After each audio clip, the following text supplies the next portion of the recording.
귀궁 11화, 서사 폭발, 감정선 절정, 정체 해명까지 모든 축이 한꺼번에 움직인 회차였죠. 비비의 소멸, 김봉인의 최후, 윤갑의 귀환, 그리고 광안문집과 팔척귀의 연결고리까지. 오늘 영상에서는 12화 핵심 리뷰, 각 인물별 변화 포인트, 13화 예고 분석까지 알차게 정리해드릴게요. 동료를 잃은 강철은 마음의 장례를 치르고 이번 화의 시작은 비비의 소멸로 시작됩니다. 강철의 유일한 동료이자 형제 같은 존재였던 이무기 비비. 그는 마지막 순간 진실을 남기고 사라지죠. 아구지 배후에 왕의 외조부인 김봉인이 썼다. 이 말은 단순한 폭로가 아니었어요. 강철에게는 사랑과 정의 사이의 균열을 남기고 떠난 말이죠. 강철은 그 충격의 시리에 빠지지만 결국 열이 왕 이정과 함께 팔척귀의 본거지인 용담골로 향하기로 결심합니다. 외다리귀와 최원우 가문의 진실. 용담골에 도착한 세 사람은 최원우 대감의 딸 인선이 이상하다는 걸 직감하죠. 인선에게 빙의된 귀신, 바로 외다리귀.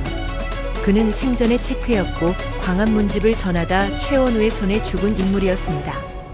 광안문집에는 100년 전 연종대왕의 피신, 그리고 팔척귀의 기원이 담긴 내용이 있었고 최원우는 이를 숨기기 위해 외다리귀에 빙의된 인선을 위해 굿을 했지만 더 심해지고 결국 열이가 빙의를 풀어냅니다.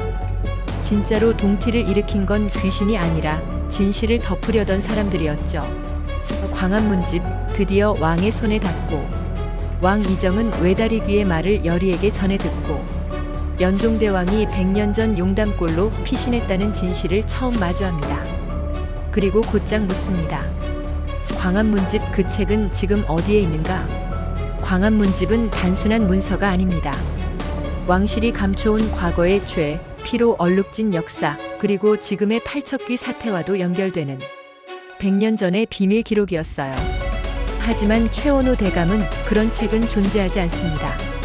라고 잡아떼며 거짓을 말합니다. 왕은 침묵 속에서 그를 바라보다 이미 모든 걸 알고 있다는 듯한 말투로 대답하죠. 외다리귀가 다 보았다더군요. 귀신을 믿지 않던 조정의 분위기에서 왕 스스로가 영적 존재와 교감하며 진실을 추적한 첫 장면이기도 하죠. 최원우는 결국 몰래 광안문집을 불태우려 하지만 그 순간 강철이 나타납니다. 그 책은 아직 타지 않았다. 불길을 뚫고 강철은 문집을 꺼내 들고 곧장 왕에게 바칩니다. 왕의 손에 들어온 광안문집. 그 안에는 사건 정리만이 아니라 팔척귀의 실체, 왕실이 은폐한 무당 넙덕의 희생, 연종대왕이 피신하며 남긴 경고, 그리고 김봉인이 어떤 인물의 명령을 받고 움직였는지에 대한 기록까지 모든 진실이 적혀 있었던 겁니다. 이 장면은 단순한 문서 획득이 아닙니다. 왕이 권력의 무게를, 역사의 책임을, 영혼의 고통을 직접 손에 쥔 순간이었어요. 그리고 동시에 왕 이정은 깨닫습니다. 이 싸움은 지금 세대의 문제가 아니다. 최소한 100년 전부터 시작된 우리 피의 죄업이다. 이 문집은 단순한 책이 아니라 팔척귀와의 전쟁을 시작하게 만든 촉매가 되었고 왕의 신념을 바꾸는 결정적 계기가 된 겁니다. 김봉인의 최후 야망이 만든 비극. 진실이 밝혀지자 왕은 열이의 말을 떠올리고 김봉인을 불러 자초지종을 묻습니다. 김봉인은 결국 모든 걸 실토하죠. 하지만 마지막까지 말합니다. 증좌가 없잖습니까? 날 어찌하려고요? 그 순간 왕은 신하들을 모두 불러 공개적으로 실토 장면을 들려주며 그를 삭탈관직 유배형에 처합니다. 하지만 김봉인은 유배 도중 도망쳐 자신의 마지막 희망 팔척귀를 찾아가지만 넌 이제 쓸모없다. 팔척귀의 칼에 찔려 김봉인은 가장 비참한 방식으로 퇴장합니다. 윤갑의 귀환 팔척귀의 또 다른 계략. 팔척귀는 야광주를 흡수한 뒤 윤갑의 영혼을 풀어줍니다. 이건 자비가 아니라 어떤 계략인지 강철과 열이 사이를 흔들기 위한 악의적 선택일 수도. 윤갑은 열이의 옛사랑이자 강철의 현재의 그릇.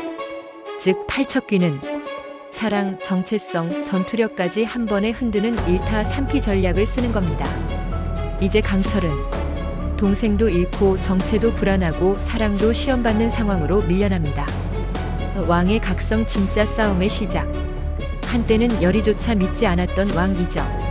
하지만 이제는 모든 조작과 음모의 정체를 알게 되었고 정통 군주로서 각성합니다. 그는 열의 강철과 함께 광안문집을 근거로 왕실의 흑역사를 바로잡고자 하며 팔척귀를 막기 위해 전면전에 나섭니다. 그동안은 혼란스럽고 미온적이던 왕이 처음으로 신념을 갖고 움직이는 회차였죠. 이제부터는 왕, 신, 인간 모두가 각자의 진심으로 움직이기 시작한 겁니다. 13화 예고 분석, 윤갑의 절망, 전쟁의 서막. 자, 이제 13화 예고를 살펴볼게요. 예고편은 말 그대로 폭풍전이야. 감정, 권력, 존재 자체가 충돌하는 전면전의 시작을 암시합니다. 윤갑이 열의에게 말을 거는 장면. 하지만 그 눈빛엔 열의를 향한 반가움보다 자신이 오랜 시간 신의 그릇으로 살았던 것에 대한 분노와 상실감이 서려 있죠. 왜 나를 지우고 사랑했냐는 듯한 그 표정. 그건 윤갑의 첫 흔들림입니다. 강철은 폭주 직전 감정을 억누르며 점점 이무기의 본능을 되살리고 있습니다. 그는 윤갑이 깨어날수록 더 불안해지고 자신이 지켜온 인간성과 사랑이 무너질까 두려워합니다. 왕실 내에서는 신하들이 분열되고 왕의 결단은 점점 외로워지고 있습니다. 이건 이정의 정치적 고립을 상징하죠. 팔척귀는 드디어 연종대왕의 기운을 깨웁니다. 왕조 전체의 뿌리, 과거의 죄악을 현실로 불러들이며 나라 자체를 뒤흔들 준비를 하고 있죠. 그리고 마지막, 열의는 신당 앞에서 결연한 얼굴로 말합니다. 이젠 누구라도 막아야 해요. 신, 인간, 왕, 악귀. 누가 됐든 이 판을 끝낼 수 있다면 자신이 직접 움직이겠다는 선언이에요. 그리고 13화 예고 속 윤갑은 더 이상 순수한 사람으로 보이지 않아요. 그의 눈빛엔 억울함, 상처, 분노. 자신이 도구로만 사용되었다는 분노의 감정이 맴돌죠.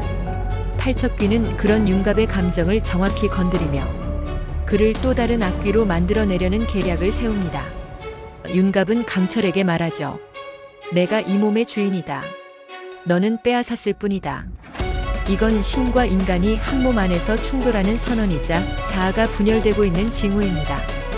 정리하면 13화는 윤갑과 강철이 하나의 육체 안에서 벌어지는 존재의 전쟁, 왕과 김봉인의 흔적들, 왕실을 바로 세우기 위한 마지막 결단을 내려야 하는 이점, 열의 자신의 사명, 모든 걸 걸고 희생할 것인가, 끝까지 구할 것인가, 팔척귀와 나라의 근본, 과거의 죄를 지금의 왕이 정면으로 맞설 수 있을 것인가.